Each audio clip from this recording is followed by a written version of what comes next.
नमस्कार दोस्तों, आज हम चर्चा करते हैं, आपसे डिस्कस करने वाले हैं।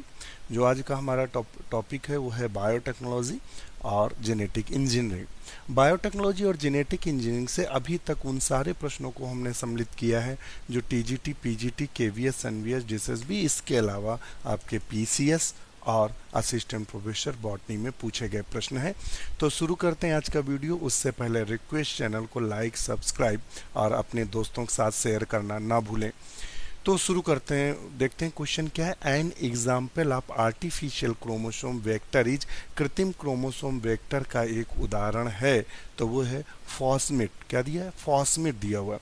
फॉस्मिट एक कृत्रिम क्रोमोसोम वेक्टर है जिसका प्रयोग बायोटेक्नोलॉजी में किया जाता है दूसरे क्रोमोसोम को अन्य में ट्रांसफर करने के लिए। इस बैक्टीरियल या प्लाज्मिड के समान बनाया गया है। यह एक होस्ट के लिए विशिष्ट है। चलो इसके बारे में और भी जानकारी, जैसा कि यहाँ देख रहे हैं, fosmid are the DNA vector that use the F plasmid origin of replication and partitioning mechanism to allow cloning of large DNA fragment. A library that provides 20 to 70 fold redundant coverage of the genome can easily be prepared. तो आप इसके बारे में net पे आपको मिल जाएगा matter, आप देख सकते हैं। हमारा नेक्स्ट क्वेश्चन क्या है? Flavor saver tomatoes were produced by blocking the expression of gene responsible for production of flavor saver टमाटर उत्पन्न किए गए उस जीन की अभिव्यक्ति को अवरुद्ध कर देता है जो उत्तरदायी होता है किसके लिए? तो पॉलीग्लैक्टोयूरिनेज के लिए उत्तरदायी होता है। तो ऑप्शन इसका बी सही है।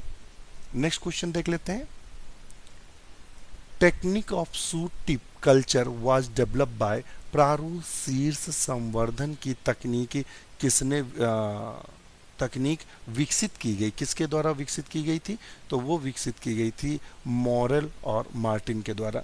ये question Rajasthan PSC PGT biology 2015 में पूछा गया क्वेश्चन है। मॉरेल और मार्टिन ने 1952 में प्रारूप शीर्ष संवर्धन की तकनीक डहलिया के पौधे में विकसित की थी। ये भी पूछ सकता है किस में विकसित की थी? तो डहलिया के पौधे में विकसित की थी।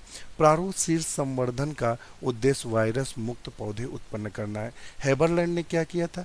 हेबरलैंड एक ऑस्ट्रियन वैज्ञानिक थे जिन्होंने पहली बार न्यूट्रिएंट सॉल्यूशन में किया था। पी.आर. व्हाइट एक अमेरिकन वैज्ञानिक हैं जिन्होंने 1934 में सफलतापूर्वक टमाटर के जड़ों का संवर्धन किया था। शिप्रा गुहा मुखर्जी एवं एस.सी. महेश्वरी भारतीय वैज्ञानिक थे जिन्होंने पहली बार परागकोश और परागकण से अंकुरित पौधे विकसित किया था। तो ये आपको फैक्ट समझ में आ गए होंगे आपको। नेक्स्ट क्वेश्चन देख लेते हैं। In replication the Okazaki segment are jointed together by, तो वो डीएनए लाइगेज है। नेक्स्ट क्वेश्चन देख लेते हैं। The enzyme responsible for copying DNA from RNA is called, तो वो कौन सा है एंजाइम? तो रिवर्स ट्रांसक्रिप्टेट है। पीजीटी बॉटनी 2002 में, दिल्ली जो डीएसएसबी का जो एग्जाम होता है पीजीटी बायोलॉजी, वो 2015 में पूछा गया है। तो इसमें दिया भी है कि सामान्य लिखा हुआ, सामान्यतया होगा, डीएनए से आरएनए की कॉपी बनती है। यह प्रक्रिया ट्रांसक्रिप्शन कहलाती है। कुछ वायरस में आरएनए से डीएनए बनता है जिसे रिवर्स ट्रांसक्रिप्शन के नाम से जानते हैं। और रिवर्स ट्रांसक्रिप्शन एंजाइम की जो खोज थी वो टेमिन और बाल्टीमोर ने की थी। ध्यान रखना, क्वेश्चन पूछते हैं, टेमिन और बाल्टीमोर ने की थी। इस कार्य हेतु इन्हें 1975 में फिजियोलॉजी या चिकित्सा के क्षेत्र में नोबेल पुरस्कार मिला था। डीएनए पॉलीमरेज एंजाइम के बारे में बता रहा है। सन 1957 में कोर्नबर्ग ने दिखाया कि कुछ जीवाणु से पृथक किया गया एक एंजाइम कोशिकाओं के बाहर परक नली में डीएनए के संश्लेषण को उत्प्रेरित कर देता है। यदि परक नली में पहले से ही कुछ डीएनए उपस्थित हो, उन्होंने इस एंजाइम को डीएनए पॉलीमरेज का नाम दिया। बाद में अन्य कई डीएनए पॉलीमरेज एंजाइमों की खोज हुई। पता चला कि सजीव कोशिकाओं में डीएनए के द्विगुणन में प्रमुख भूमिका एक अन्य एंजाइम डीएनए पॉलीमरेज थर्ड की होती है। कोरन वर्ग के एंजाइम को डीएनए पॉलीमरेज फर्स्ट का नाम दिया गया। तो आप पूछ सकते हैं कि जो कोरन वर्ग ने एंजाइम खोजा गया तो उसको क्या नाम दिया था? DNA polymerase first. गाइरेज की बात कर लेते हैं, देख लेते हैं गाइरेज क्या है। तो डीएनए द्विगुणन के समय पराकुंडलन तथा अकुंडलन का नियमन विशेष प्रकार के एंजाइम करते हैं जिन्हें टोपोआइसोमरेज कहते हैं। वैज्ञानिकों ने दो प्रकार के टोपोआइसोमरेज का पता लगाया, टोपोआइसोमरेज फर्स्ट तथा टोपोआइसोमरेज सेकेंड। एक पराकुंडल को खोलने के लिए टोपोआइसोमरेज फर्स्ट एक निर्दिष्ट बिंदु पर डीएनए की द्विकुंडली के एक सूत्र के फास्फेट समूह से जुड़कर सूत्र में एक कटाव उत्पन्न कर देता है और पराकुंडल के खुलते ही यही एंजाइम कटाव को बंद कर देता है। टोपोआइसोमरेज सेकेंड भी यही काम करता है, परंतु यह डीएनए द्विकुंडलिनी के एक नहीं वरन दोनों सूत्रों में एक साथ कटाव उत्पन्न करता है। तो फर्स्ट में क्या होता है, फर्स्ट वाला एक जगह से काटता है और सेकेंड वाला दोनों जगह से काटता है। इसे डीएनए गायरेज भी कहते हैं। किसको? टोपोआइसोमरेज सेकेंड को डीएनए गायरेज भी कहते हैं। डीएनए के प्रत्येक खंड में द्विगुणन पूर्ण होने पर यही एंजाइम इसी प्रकार क्षणिक कटाव उत्पन्न कर करके परस्पर जो मतलब कुंडली होती है उसको खोल देता है। नेक्स्ट क्वेश्चन देख लेते हैं।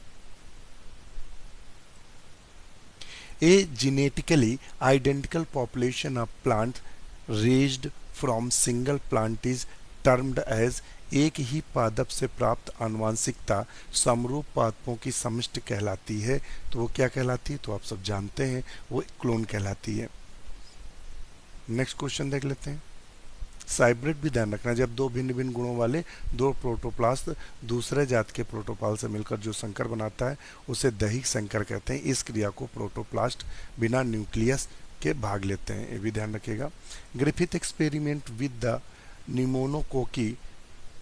pneumococci and mice to show that DNA is the genetic material is also an example of, तो ये ट्रांसफॉर्मेशन था। देखिए ऑप्शन ए सही है। नेक्स्ट क्वेश्चन है, the circular DNA molecule of bacteria of mitochondria unwinds by the enzyme, तो बताएगा। तो ऑप्शन सी सही है, डीएनए गाइडेज, जैसे कि अभी हमने बताया था। नेक्स्ट क्वेश्चन देख लेते हैं। Triticales crops has been produced by intergeneric hybridisation of, तो इसमें राई था और ओट था, वीट और ओट था। वीट और ओट देख लेते हैं, इसमें राइस, वीट और ओट होगा। डी नंबर देखते हैं इसका, डी से। ट्रिटिकल मनुष्य द्वारा कृत्रिम रूप से उत्पन्न किया गया प्रथम पौधा है जो कि गेहूं तथा राई के बीच अंतर जाति संकरण व विषम बहुगुणता से उत्पन्न होता है। नेक्स्ट क्वेश्चन देखते हैं। Gene which confer antibiotic resistance in bacteria are located in, ऐसे जीन जो कीटाणुओं में प्रतिजैविकी प्रतिरोधकता प्रदान करते हैं स्थित होते हैं, तो वो सब प्लाज्मिड में स्थित होते हैं। नेक्स्ट क्वेश्चन देख लेते हैं। Plasmids used as vector in genetic engineering must have, तो इसमें क्या होना चाहिए? इसमें जो होना चाहिए, क्या होना चाहिए? एंटीबायोटिक रोधी जीन होना चाहिए, प्रतिकृतिकरण के उद्गम का। तो ऑप्शन इसका बी सही हो, ये 2004 में पूछा गया। GABA a neurotransmitter opens up which type of ionic channels in post synaptic membrane during impulse conduction। गाबा जो कि एक न्यूरोट्रांसमीटर है, आवयिक संचरण के दौरान पश्च सिनेप्टिक कला में कौन से आयन चैनल को खोलता है? तो सोडियम या कैल्शियम को खोलता होगा। किसको खोलता है भाई, देख लेते हैं। ऑप्शन इसका सी सही है, बताया है। क्लोरीन आयन LGC, इसने ये इसका दिया हुआ है। गाबा का अर्थ है gamma amino butyric acid neuron के कॉर्टेक्स में फैला होता है। गाबा ये दिया हुआ है। गाबा आवेग संचरण के दौरान पश्च सिनेप्टिक कला में क्लोराइड आयन चैनल को खोलता है। ध्यान रखिएगा, किसको खोलता है? क्लोराइड आयन चैनल को खोलता है। नेक्स्ट क्वेश्चन देख लेते हैं। According to human genome project there are about genes in human genome, मानव जीनोम प्रोजेक्ट के अनुसार मानव जीनोम में लगभग जीन उपस्थित होंगे।